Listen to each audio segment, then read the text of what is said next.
I spent the last 20 years as a trader working at investment banks. I've got an economics degree with a minor in finance, and the single most important skill I got out of all of that is how to handle my own finances, recognize my bad money and spending habits, and how to stop myself from doing them in the first place. In this video, I'm going to share with you 10 of the most common bad money habits that hold people back and the tips on how to break free of them once and for all.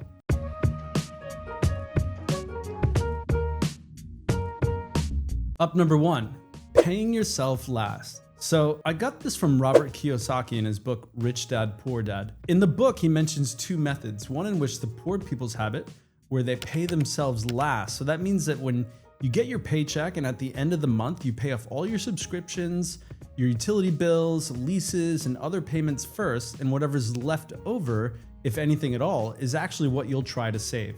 He then mentions the second method, which is the rich people's habit, and what they do is they do the complete opposite, where they pay themselves first, and that is the goal. So they take 10 to 20% of their paycheck as soon as they get paid, and they throw that into the savings account. Now here's why this works. If you wait to save what's left over at the end of the month, there's never anything left. Most people live paycheck to paycheck. And it's not because you don't make enough, it's because they've trained themselves to spend first and save later or even never. So the way to get around this is the minute you get paid, put 10, 15, 20% straight into a savings or an investment account. Pretend it's a bill. Treat your future self like a creditor, because future you is gonna need that money a whole hell of a lot more than present you needs Netflix, okay?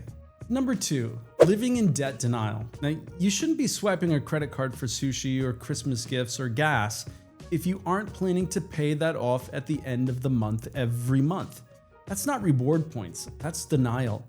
Now look, I'm not anti-credit card here. I use them too. But if you're carrying balances every month and you're paying 20% interest, you're not using the card's using you. Debt is leverage, and leverage without discipline, well, that's how hedge funds blow up, and the same goes for you in your personal life.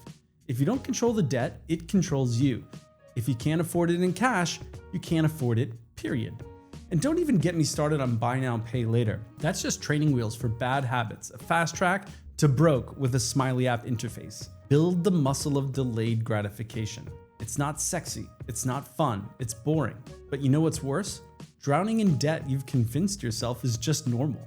Number 3, no emergency fund. Life is unpredictable. Jobs get cut, houses need repairs, cars break down, kids get sick. And if you don't have a buffer, even a small one, life will wreck your finances and your peace of mind. So start with just $1,000 a month and then build towards 3 to 6 months of expenses. Use the same 10 to 20% you're paying yourself first, and that's how you can start to fund your safety net. Every bank, broker, or fund has a risk buffer. They have capital reserves or extra liquidity because if the market turns, you need a safety cushion. Now your personal life needs the same thing. And this fund isn't just money, it's freedom. It's saying no to payday loans, overdraft fees, and last-minute credit card panic. And once you have that foundation and it's set, then we go on the offensive. Then we build our war chest and start investing. Number 4, not knowing your numbers. This one is brutal because it's boring. But if you don't know what's coming in and what's going out, how the hell are you supposed to build wealth? Too many people out there are daydreaming about being rich, but they've never even opened their banking app. Meanwhile, the wealthy, they know their net worth down to the dollar,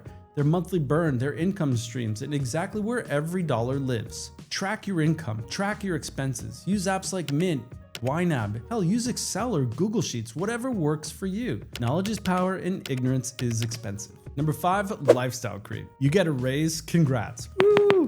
But next thing you know, you're driving a nicer car, financing a new iPhone, dining at fancier places, and your rent just doubled because you deserve it. And that's called lifestyle inflation, and it's sneaky. Suddenly the house red wines at dinner just won't do. It's gotta be a Camus, so then you move to Dunn, Futo, Opus One, Cinquanon, Bond, Harlan, and then you got Screaming Eagle, and then you're really screwed, all right? So it feels like you're leveling up, but financially you're running up a treadmill, and your income goes up and your spending follows, and your bank account just stays flatlined or even goes negative. So you lock in that frugal lifestyle for a while, take that raise, that bonus with that side hustle and build wealth, not clout. You don't need to flex on Instagram, you need to be stacking money in silence. Number 6, focusing only on saving, not earning. You can't coupon your way to financial freedom. Yes, saving matters, 100%, but there's a hard cap on how much you can cut. You can only slash your expenses so far before you're just living a miserable, bleak existence, and you're still broke. What's uncapped? Well, your income potential is uncapped. There's no ceiling on how much you can earn, especially if you're building it for yourself. Always be looking on new ways to generate return, not just reduce losses. The same thing here, right? You stop focusing only on frugality and start focusing on cash flow. Ask for that raise, pick up a freelance gig, learn a new high-paying skill, launch a side hustle. Hell, you can start a YouTube channel like I did, and hopefully you're more successful at it than I am. Wealth is built by stacking income streams here, right? Not by bragging about how little you spent on detergent or the 72 toilet rolls you bought at Costco at a discount and just have no space for. Number 7, paying too much in taxes. This one's controversial, but it's true. Taxes will probably be your biggest expense of your entire life. More than your rent, more than your car, more than your house even. The wealthy, they know the rules. They don't cheat, they just play the game better than you.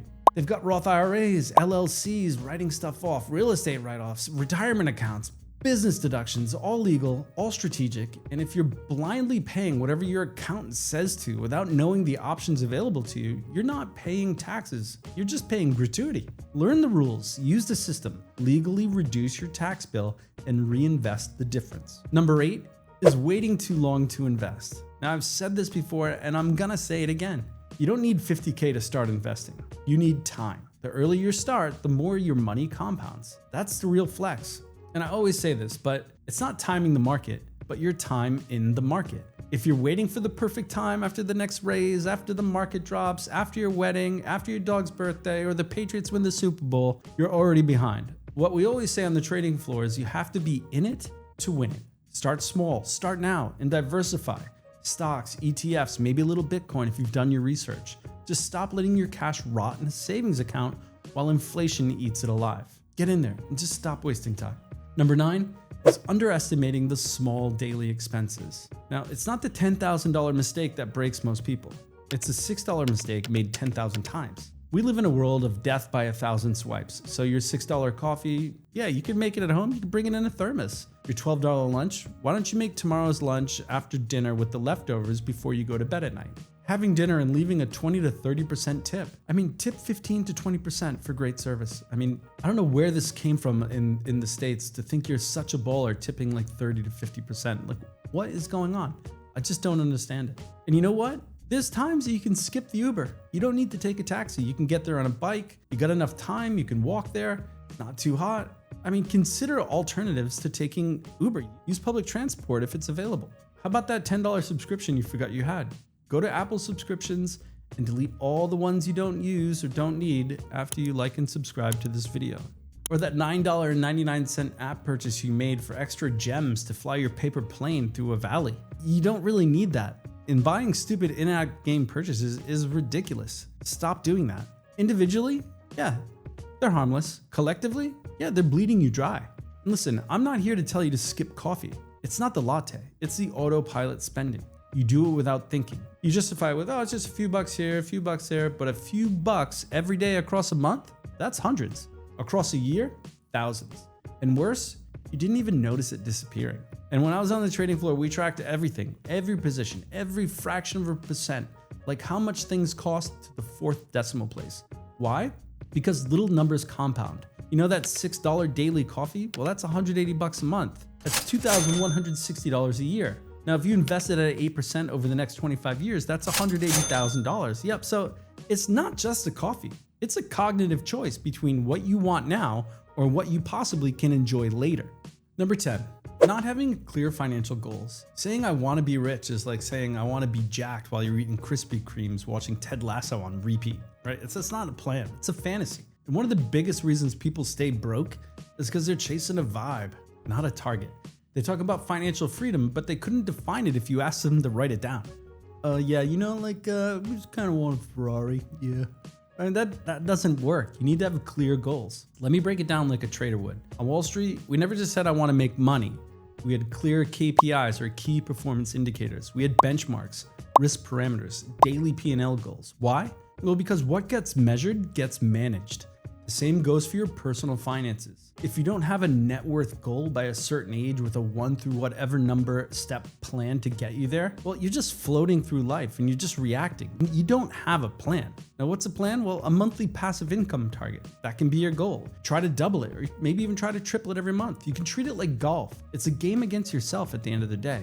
You just need a clear savings rate or investment percentage based off your income to help get you there. And here's the truth. Wealth isn't just about how much you make. It's about how well you manage what you have and the habits you build over time. Now, if you want more content like this, raw, practical, and built for regular people who want to get rich the right way, hit that subscribe button, do me a solid and like this video. And then binge watch every video in my catalog, okay?